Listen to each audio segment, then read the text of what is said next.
Hi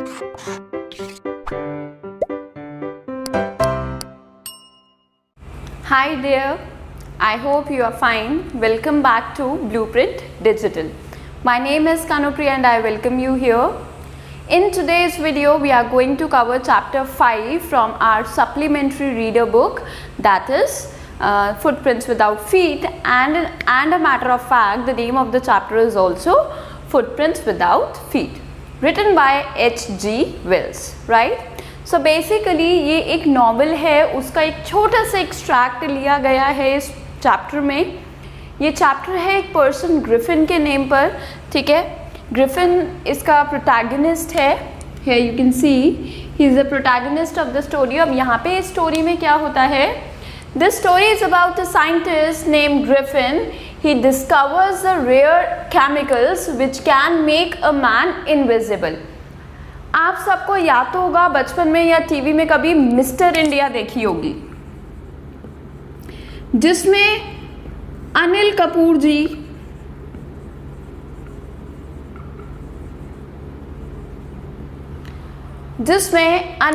जी गायब हो जाते हैं और उनकी सिर्फ आवाज़ सुनाई देती है. वो सबको उठा के पटक सकते थे, मार सकते थे, बात कर सकते थे, बट दिख नहीं सकते थे. बट उसमें क्या था, उन्होंने एक वॉच टाइप पहना था, बट यहाँ पे उसने केमिकल लिया है और वो केमिकल इस तरीके से है कि वो उसको इनविजिबल बनाता है. लोग उसको देख नहीं सकते, वो लोगों को देख सकता है, but he can be touched and felt physically. मैं उसको टच कर सकती हूँ और उसको फिजिकली ऐसे अगर होल्ड करना चाहूँ तो होल्ड भी कर सकती हूँ, ठीक है. तो इस चैप्टर में ये बताया गया है कि इस केमिकल का वो यूज़ कैसे करता है. तो वो बेसिकली एडवांटेज तो उठाता है, साथ में उसका गलत फ़ायदा भी उठाता है, ठीक है. तो बिना देर किए हम चैप्टर स्टार्ट करते हैं. But before that I would tell you 2 things to do. One, if you're new to our channel, just subscribe to it and sit with your book, so that whatever is being taught to you, whatever the meanings will be shown to you, you can note them down in your book thereby. चलिए start करते हैं. सो हम बात करते हैं सबसे पहले Griffin के कैरेक्टर स्केच की. And in the character sketch I have written here some points. जैसे सबसे पहले उसके गुड ट्रेड्स की तरफ आते हैं. तो पहला ट्रेड हम जो गुड मान के चलते हैं वो ये है कि वो बहुत ही ज़्यादा एसेंट्रिक साइंटिस्ट था. एसेंट्रिक का मतलब जिसके गोल्स, उसकी पर्पस जो होते हैं वो सबसे डिफरेंट हो, ठीक है. तो एक डिफरेंट अप्रोच वाला, और उस अप्रोच के साथ उसके अंदर उतनी पोटेंशियल भी थी कि वो एक अच्छा साइंटिस्ट बन सके. He was reclusive worker. If I talk about reclusive then it means कि वो पर्सन जो है अकेले रहकर काम करना ज़्यादा पसंद करता था, as comparison to people today feel that there should be team work. वो चाहता था कि वो जो काम करे अकेले रहकर करे, किसी को ना पता चले कि वो किस बारे में काम कर रहा है या किस चीज़ में काम कर रहा है या नहीं. Then if we talk about extraordinary and brilliant, exactly he was a very brilliant scientist. He was awarded also. अगर आप पूरी नॉवल पढ़ते हैं H.G. वेल्स की, तो उसे अवार्ड भी मिला हुआ था उसकी फिजिक्स की स्ट्रीम में, ठीक है. But now we talk about more of his negative traits, ठीक है. तो वो एक लॉलेस पर्सन था. लॉलेस का मतलब ये है कि वो किसी भी लॉलेस और अनार्किस्ट कह सकते हैं, क्योंकि वो किसी भी लॉ को फॉलो नहीं करता था और ना ही किसी अथॉरिटी के डोमिनेंस में वो रह सकता था. उसको फ्री रहना ज़्यादा पसंद था और कोई भी उसके ऊपर अगर अथॉरिटी दिखाता था तो वो बिल्कुल इम्पेशेंट और फ्रस्ट्रेटेड फील करता था. लैक्ड ह्यूमैनिटी, उसके अंदर human traits, because he had become too ambitious in achieving his goal that he forgot that he should also keep some moral basic values. So he lacked humanity. Then if we talk about short tempered and ferocious, उसको गुस्सा आता था. बहुत सारे ऐसे incidences हैं जिसमें वो अपनी आइपिंग नाम की जगह पर वो एक होटल में रुकने जाता है. कोचेज एंड हॉर्सेज में एक इन था, not a hotel I would say. तो जब वो वहाँ रहने जाता है तो वहाँ की लैंड लेडी जो है वो रिपीटेडली चेक करती रहती थी कि वो क्या कर रहा है. तो इस चीज़ से वो फ्रस्ट्रेटेड आ जाता है एक दिन और जाके वो कुर्सी उठा के फेंक देता है, ठीक है. तो ये उसको जब भी गुस्सा आता था, एक तो बहुत जल्दी गुस्सा आता था और ऊपर इतना टेरिबली गुस्सा आता था कि वो ये नहीं देखता था सामने कौन है. He used to harm people in that case. Then arrogant and obstinate, बहुत ही ज़्यादा गुस्सा और ईगो वाला और ज़िद्दी इंसान था. जो ठान लिया वो करना ही करना है. And then I talk about impatient. तो वो इम्पेशेंट क्यों है कि उसे जो चीज़ जब चाहिए तो वो चाहिए, ठीक है, अब वो बाय हुक मिले या क्रूक मिले. क्लियर.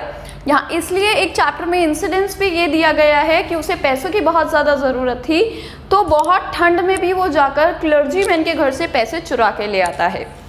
फिर आता है लैग्ड मॉरलिटी. ये उसके सारे कैरेक्टर स्केच को हाईलाइट कर देता है, एक सिंक्रोनाइज करके बता देता है कि उसके अंदर कोई भी मॉरल वैल्यूज नहीं थी. He was totally full of empathy, किसी के लिए कोई फीलिंगनेस, हम्बलनेस नहीं थी. बहुत ज़्यादा एरोगेंट था, ठीक है, हम्बलनेस तो उसके अंदर बिल्कुल थी नहीं. ह्यूमिलिटी बहुत ज़्यादा थी, क्रूअल्टी बहुत ज़्यादा थी उसके अंदर. चोरी भी की है उसने चैप्टर में. तो काफ़ी सारे ऐसे इंसिडेंट्स हैं जिससे पता चलता है कि उसके अंदर मॉरलिटी नहीं थी. तो यहाँ पे उसके कैरेक्टर स्केच को हम एक लाइन में सम अप कर सकते हैं, दैट बीइंग टू, ठीक है, a scientist with no basic moral values is of no use. He cannot be beneficial to any person or any nation if that scientist is too over ambitious and lawless, lacks morality. Okay, चलिए paragraph wise सब paragraphs को समझते हैं और उनके meaning देखते हैं.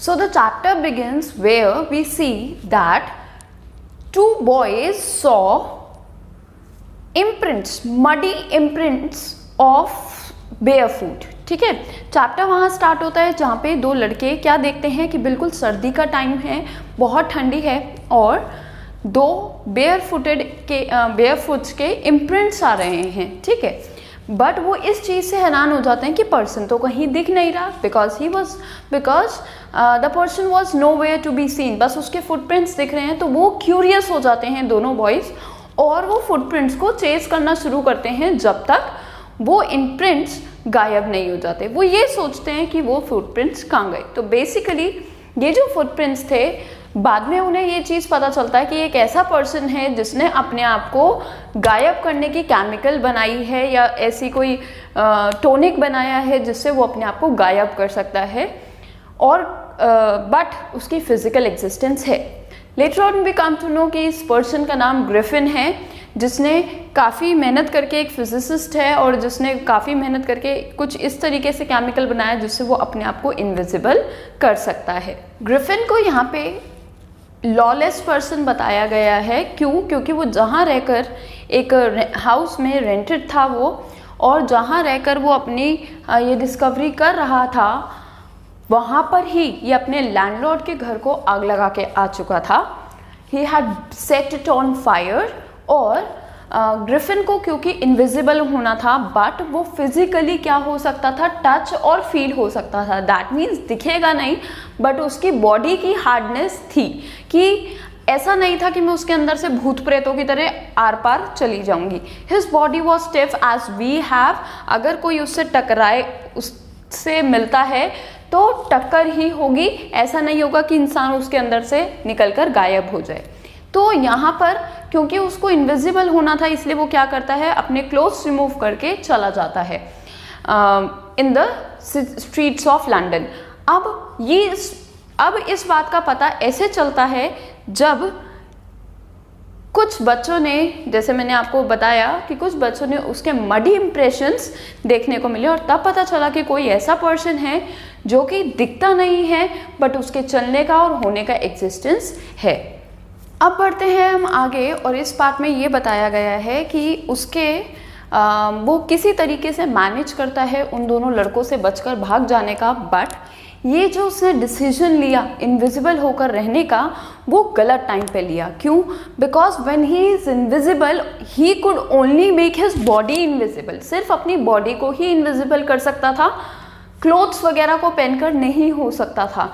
अगर वो क्लोथ्स को डोन कर लेता, अगर वो पहन लेता, तो वो वापस से ऐसा लगता कि हाँ कोई पर्सन है, बट पर्सन का फेस क्या है, हैंड्स कहाँ है, ये नहीं पता चल सकता था। अब क्योंकि ये बैड टाइम था, बैड टाइम क्यों था, because it was the mid of the winters and it was extremely cold in London, chilly biting cold winds were blowing, बहुत ठंडी हवा चल रही थी।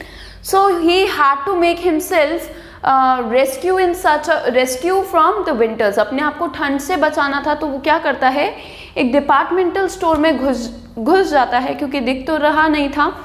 क्लोजर टाइम, इवनिंग टाइम वैसे ही होता है, बंद करने का टाइम आ रहा था, तो सब बंद करके स्टोर को चले जाते हैं। बट क्योंकि ग्रिफिन अंदर था, वो अंदर जाता है, खूब खाता है, रेस्ट करता है, जितना खाना वो खा सकता था, जितनी भूख थी, वो आराम से रहता है वहाँ पे बिना एक पैसे दिए। फिर वो वहाँ क्या करता है, अपने आप को फिर से विजिबल कर लेता है। क्यों? क्योंकि बहुत ठंड थी, तो वो अपने आप को डिपार्टमेंटल स्टोर से ही क्या करता है, कपड़े वपड़े पहन लेता है। तो ये कपड़े पहने हुए जब वो कपड़े पहने हुए स्टेज में है, तो वो पकड़ा जाता है, ठीक है, जिसमें उसने ट्राउजर्स, कोट और हैट, शूज ये सब पहना हुआ था, just in order to protect himself from cold. So अब क्या होता है, जब उसने अपने आप को कपड़े वगैरह पहन लिए थे, वहाँ पे स्टोर में वो कोल्ड मीट खाता है, कॉफ़ी पीता है, किचन वगैरह में जाकर वो वहाँ पे जो ग्रॉसरीज वगैरह थी, हर डिपार्टमेंटल स्टोर में होती ही है, तो वहाँ जाके वो कॉफ़ी वगैरह पीता है। उसके बाद वो मिठाई और वाइन भी, मिठाइयाँ भी खाता है, कुछ स्वीट्स वगैरह और पैक्ड में भी, और फिर वो वाइन वगैरह पी के सो जाता है। किसके ऊपर? क्विल्ट के ऊपर। क्विल्ट होती है रजाई, ठीक है। तो डिपार्टमेंटल स्टोर में जब ये सब काम किया, अब प्लानिंग ये थी उसकी कि सुबह होने से पहले ही मैं टाइम से उठ जाऊंगा, ताकि असिस्टेंट्स वहाँ के आए तो वो ना पकड़ सके। बट ऐसा नहीं होता, वो सोया ही रह जाता है। अब वो पहचाना कैसे गया, आइडेंटिफाई कैसे हुआ, क्योंकि उसने कपड़े पहने हुए थे डिपार्टमेंटल स्टोर से ही लेकर, बिना पे किए। तो वहाँ के जैसे ही असिस्टेंट देखते हैं कि कोई है यहाँ पर, वो अप्रोच करते हैं। ग्रिफिन जो है डर जाता है बिल्कुल कि वो टाइम से नहीं उठ पाया, और फिर वहाँ से बचने के लिए दोबारा उसको इनविजिबल होना पड़ा, और इनविजिबल होने के लिए उसने सारे वो वार्म क्लोथ जो थे उतार के फेंक दिए। And being invisible and naked and empty pocket, क्योंकि जेब में तो कुछ है ही नहीं, वो फिर से जनवरी के टाइम में लंदन में बाहर आ जाता है। तो ऐसे ये एक एडवेंचर था, 2 एडवेंचर हो चुके हैं, ऐसे और भी एडवेंचर्स उसके सामने और आने वाले थे, ठीक है। सो ग्रिफिन अब पहुंचता है, सोचता है कि कहाँ पर उसके लिए एक प्रोटेक्टिव कुछ ऐसा मिल सके जिससे वो अपने आप को ठंड से बचा सके, क्योंकि he was bitterly shivering at this moment. Shivering का मतलब है बहुत ज़्यादा काँप रहा था। अब क्योंकि यहाँ पे बात करते हैं हम शिवरिंग की, ठीक है, तो वो सोचता है कि कपड़े चाहिए। अब कपड़े कहाँ मिलेंगे, तो वो सोचता है मैं ड्ररी लेन चलता हूँ।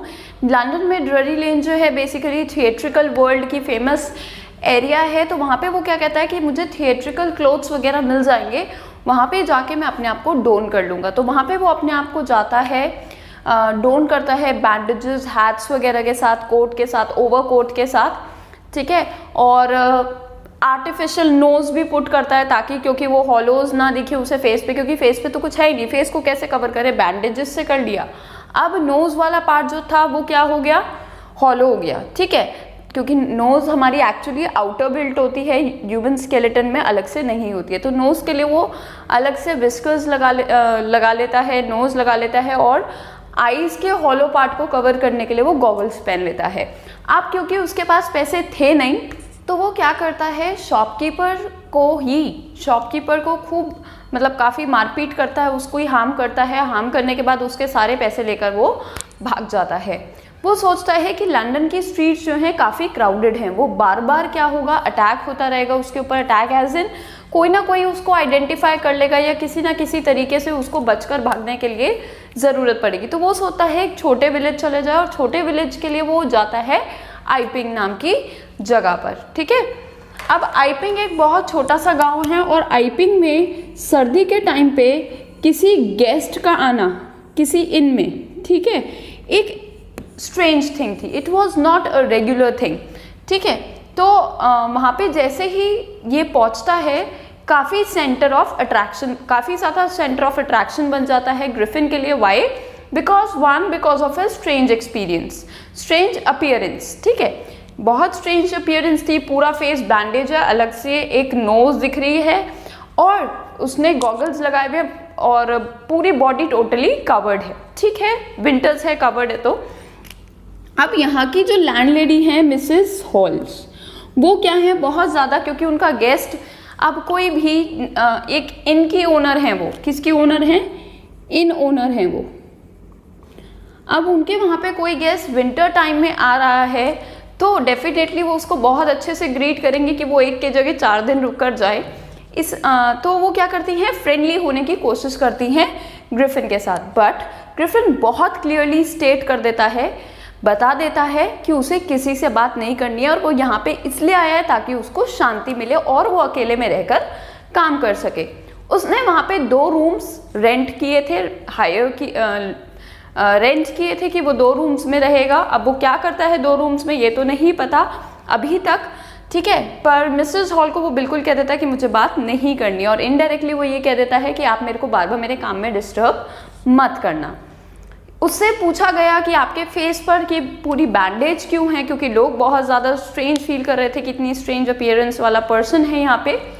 तो वो बताता है कि किसी एक्सीडेंट में उसका फेस बहुत सीवियरली डैमेज हो चुका है, इसलिए उसने पूरे फेस पर बैंडेज बांधी हुई है। बैंडेज वाले पार्ट से थोड़ा लगता है कि वो पर्सन बहुत ज़्यादा क्या है, स्ट्रेंज है, एक सेंटर ऑफ अट्रैक्शन बन जाता है वो आइपिंग जैसी छोटी जगह में। मिसेस हॉल्स भी ये चीज़ समझ चुकी थी कि शायद वो कोई साइंटिस्ट है, और ये साइंटिस्ट भी कैसे पता चला कि आइपिंग में एक वो बहुत सारी जो है ट्यूब्स, टेस्ट ट्यूब्स मंगवाता है। ठीक है, maybe for some research purposes और व्हाट, क्योंकि ग्रिफिन एडवांस पेमेंट कर चुका था दोनों रूम्स की, इसलिए गेस्ट को ट्रीट करना और उसकी एंगर को बियर करना ये मिसेस हॉल की ड्यूटी बन गया था। तो उन्होंने भी उसे लेट इट बी होने दिया। ठीक है, मतलब ठीक है, वो जैसा चाहता है अपनी कन्वीनियंस में वैसा रहे। बट एक टाइम आता है जब सारे पैसे ख़त्म हो जाते हैं और जब उससे पैसे मांगे जाते हैं, किससे, ग्रिफिन से, तो वो क्या प्रिटेंड करता है कि मेरा एक चेक आने वाला है, जैसे ही चेक आ जाएगा मैं आपको वो दे दूंगा। और टाइम को क्या करता रहता है, पास करता रहता है कि जल्द से जल्द पैसों का इंतज़ाम हो जाए। अब पैसों का इंतज़ाम होगा कैसे, इसलिए आइपिंग क्योंकि एक बहुत छोटी सी जगह है तो वहाँ पे न्यूज़ जो है बहुत जल्दी, like fire in the forest, बिल्कुल इसी तरीके से कोई भी न्यूज़ जो है ट्रांसफ़र या फैल जाती है लोगों में, रूमर्स बन के या कैसे भी, तो बुलेटिन्स बन जाती हैं। तो अब यहाँ पे क्या होता है, ग्रिफिन क्या करता है, एक दिन अर्ली मॉर्निंग के टाइम में सारे कपड़े वगैरह उतार कर क्लर्जी मैन के घर चला जाता है। किसके घर, क्लर्जी मैन के घर चला जाता है। और वहाँ क्या होता है सुबह के टाइम में कि वो क्लर्जी मैन के डेस्क में से पैसे निकाल रहा होता है। ठीक है, चुपचाप जाता है, दरवाज़ा खोलता है, नहीं पता चलता, पर जब वो पैसों की आवाज़ आती है, कॉइन्स के खनकने की, ड्रॉर के खुलने की, तो क्लर्जी मैन की आँख खुल जाती है सुबह सुबह की कौन है। वो रॉड लेकर जाते हैं अपने ड्राइंग रूम में, और जैसे ही दरवाज़ा खोलते हैं वो कहते हैं सरेंडर। तो उन्हें क्या लगा कि जो भी थीव है वो पकड़ा गया। आगे हम ये देखते हैं कि जैसे ही वो अपने ड्राइंग रूम में जाते हैं वो देखते हैं कि वहाँ कोई नहीं है। इस चीज़ को देखकर वो बहुत ज़्यादा हैरान हो जाते हैं। वो कर्टन्स के पीछे देखते हैं, दरवाज़ा खोल के देखते हैं कि कहाँ गया, हर जगह जहाँ पे वो ढूंढने की कोशिश करते हैं, और यहाँ तक कि चिमनी में से, चिमनी होती है ना, फायर प्लेस के नीचे चिमनी रहती है, तो उस चिमनी में भी देखते हैं कहीं चिमनी से दीवार चढ़ के वो छत से तो भाग नहीं गया, बट वो कहीं नहीं दिखता। अब वो इस चीज़ से बहुत ज़्यादा हैरान हो जाते हैं और इस केस को वो बोल देते हैं एक्स्ट्रा ऑर्डिनरी अफेयर, मतलब एक बहुत ही अजीब घटना। और इसके बारे में जितने लोग वो मिलते हैं, जिनसे वो मिलते हैं, उनको वो सबको बताते हैं। उसी दिन मॉर्निंग में क्या होता है, क्योंकि ग्रिफिन जो था अपना दरवाज़ा खुला छोड़ के चला गया था, बहुत ज़्यादा सेक्लूजन में रहता था, अकेले रहता था, लोगों को आने नहीं देता था और ना ही कुछ बताता था कि वो क्यों रुका है, क्या करता है रूम में पूरा दिन दरवाज़ा बंद करके। तो जो वहाँ की लैंडलेडी और लैंडलॉर्ड थे वो थोड़े क्यूरी रहते थे इस चीज़ को लेकर कि चल क्या रहा है, कुछ तो पता चले। तो जैसे ही उन्होंने देखा कि उसका दरवाज़ा खुला है, वो चुपचाप जाते हैं उसके कमरे में और देखना शुरू करते हैं कि आसपास क्या है या उसके रूम में क्या है। तो ये वाला इंसिडेंट बहुत ज़्यादा फैसिनेटिंग है। फैसिनेटिंग क्यों बोला गया है? फैसिनेटिंग इसलिए बोला गया है क्योंकि एक इंटरेस्ट प्रोवोक करता है और यहाँ पे डांस भी होगा। किसका डांस होगा? फर्नीचर का। मिसेस हॉल के रूम के फर्नीचर का भी डांस होगा यहाँ पर। सो आगे क्या होता है वो ये है कि मिसेस हॉल इस चीज़ का पूरा फ़ायदा उठाती हैं, उसके रूम में जाती हैं, पीक करती हैं कि क्या है अंदर, और वो जाकर देखती हैं कि बेडशीट काफ़ी ठंडी है, जिससे ये पता चल रहा है कि वो तो यहाँ पे नहीं सोया या काफ़ी देर पहले उठ चुका है। क्यों? क्योंकि सर्दियाँ हैं तो चीज़ें बहुत जल्दी ठंडी भी हो जाती हैं। जैसे धूप में पड़ी हुई चीज़ अपने आप का टेम्परेचर गर्म हो जाता है, उसी तरीके से यहाँ पे भी हुआ ये। और उन्होंने क्या देखा कि उसकी सारी बैंडेजेस जो वो यूजुअली अपने फेस पे रैप करके रखता था, वो सब बेड पे ऐसे ही रखी हुई थी। थोड़ा सा वो ऐसे इन्वेस्टिगेशन सी करती हैं तो उनको अपने कान के पास स्निफिंग की आवाज़ आती है। स्निफिंग ऐसे हम कुछ सूंघ रहे हैं ऐसे, ठीक है। तो यहाँ पे जब स्निफिंग की आवाज़ वो सुनती है, उसके बाद वो देखती हैं क्या कि बेड पोस्ट पर, बेड पोस्ट क्या होता है बच्चे? बेड पोस्ट इस तरीके से कि जैसे ये बेड है तो यहाँ पे कुछ लकड़ी के इस तरीके से रहते हैं, ठीक है। तो यहाँ पे उसने हैट टांगी हुई थी अपनी और हैट हवा में उड़ने लगती है। मिसेस हॉल डर जाती हैं कि ये क्या हो रहा है, वो बहुत ज़्यादा डर जाती हैं।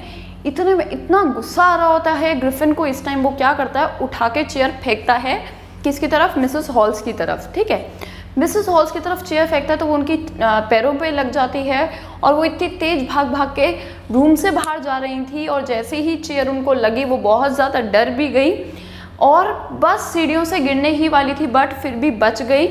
और इतने में क्या होता है, दरवाज़ा बंद, बहुत तेज़ बंद होने की आवाज़ आती है और लॉक हो जाता है अंदर से रूम।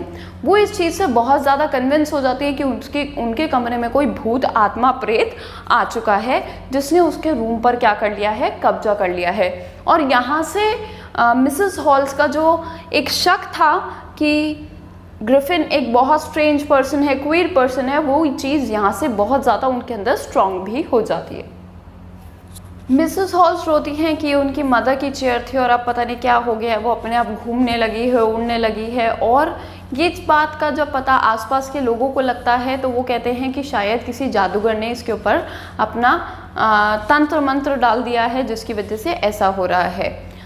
उसी दिन उनको फिर पता चलता है कि एक क्लर्जीमैन के घर पे बर्गलरी हुई है। बर्गलरी का मतलब है लूट हुई है, घुसपैठिया आया और चोरी करके कुछ ले गया है। तो शक बढ़ जाता है सस्पिशियस साइंटिस्ट की वजह से। क्यों? क्योंकि थोड़े टाइम पहले ही उसने ये बोला था कि उसके पास पैसे देने के लिए बिल्कुल नहीं है और अचानक से वो उसी दिन क्या करता है, मिसेस हॉल्स को जाकर पैसे दे देता है, जबकि उसने क्या बोला था कि मेरा चेक आ जाएगा, मैं तब आपको पैसे दे दूंगा। तो अब यहाँ पे शक बढ़ जाता है। मिसेस हॉल्स ने फ़ोन कर दिया किसको, कांस्टेबल को, ठीक है, सर्जेंट को फ़ोन कर देती हैं वो। इतने में वो आए, बहुत गुस्से में मिसेस हॉल जाती हैं ग्रिफिन के पास और सीधा उससे पूछती हैं कि क्या चल रहा है और तुमने क्या किया मेरी चेयर्स को, कैसे उड़ा दी मेरी चेयर्स, तुम खाली रूम में एकदम से कैसे आ गए, कैसे तुम्हारी हैट वगैरह उड़ने लगी थी, क्या करते हो तुम। तो ये चीज़ें लेकर बहुत ज़्यादा गुस्से में थी और वो ये सब जाकर ग्रिफिन को बोल देती हैं। जब तक ये सारा कॉन्वर्सेशन होता है ग्रिफिन और मिसेस हॉल के बीच में, द कांस्टेबल अराइव्स और कांस्टेबल का नेम है जैफर्स।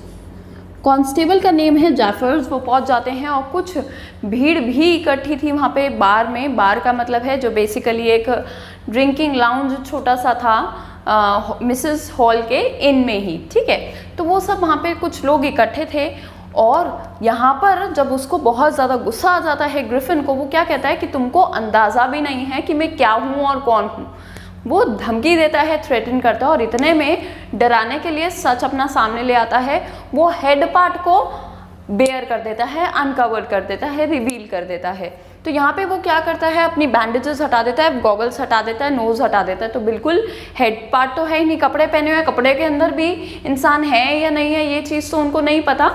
मिसेस हॉल्स, जैफर्स, द कांस्टेबल और जितने भी लोग थे बार में वो सब हैरान हो जाते हैं कि ये कैसा इंसान है बिना मुंडी का, जिसका सर ही नहीं है।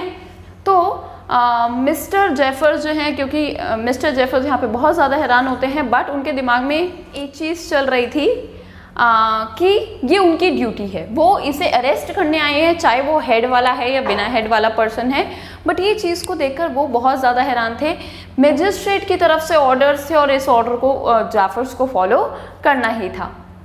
ग्रिफिन को पकड़ने के लिए कोशिश करते हैं, वो उसका रिस्ट पकड़ते हैं, बट इतनी देर में ग्रिफिन अपने काम पर चालू हो जाता है। और काम ये है कि वो अपने क्लोथ्स रिमूव करना शुरू कर देता है, क्योंकि दिखने तो वो वाला नहीं है, जितना जितना वो क्लोथ्स रिमूव करता जा रहा था उतनी जल्दी ही वो इनविजिबल होता जा रहा था। तो अब बहुत ज़्यादा डिफिकल्ट स्ट्रगलिंग मोमेंट हो गया था जेफर्स के लिए हैंड को होल्ड करे रखना, because things were disappearing. Finally he removed his shirt also somehow. और यहाँ पर जितने लोग थे बार में वो सब जेफर्स को मदद करने लगे, but they were also struggling, क्योंकि सबके ऊपर कहीं ना कहीं से चोट हैम किया जा रहा था, मारा जा रहा था। और कहाँ से उनको लग रही थी, कहाँ से मारा जा रहा था, ये पता ही नहीं चल रहा था कि कौन कहाँ से मारने वाला है, क्योंकि यहाँ पे ग्रिफिन क्या था, इनविजिबल होकर लोगों को हिट करना स्टार्ट कर दिया था। एंड में मिस्टर जेफर्स को ही जो ग्रिफिन है वो इतनी तेज़ मारता है कि वो अनकॉन्शियस हो जाते हैं, और इतने में वो फ्री हो जाता है। सब चिल्लाते रह जाते हैं कि पकड़ो उसे, पकड़ो उसे। बट इतनी देर में क्योंकि वो फ्री हो चुका है, no one was able to catch him, या ये समझ पाए कि बिना दिखने वाले इंसान को कैसे पकड़ा जाए और कौन पकड़ पाएगा। So I hope the chapter was clear to you. आपको सारी ग्रिफिन की क्वालिटीज़ और बैड क्वालिटीज़ और लैक ऑफ मोरालिटी भी पता चल गई होगी यहाँ से। अगर आपको चैप्टर समझ में आया तो आप बिल्कुल अपने फ्रेंड्स के साथ अभी शेयर कीजिए, ताकि जितने अच्छे से आपको सारे इवेंट्स क्लियर हुए उसी तरीके से आपके दोस्तों को भी क्लियर हों। Moreover, give a like to it, give your feedback in the comment box. We would love to see your support, because sharing is caring. We are caring for you, you share for us. तो हम मिलते हैं next video में। Till then, stay tuned, but saying goodbye for today. Bye bye.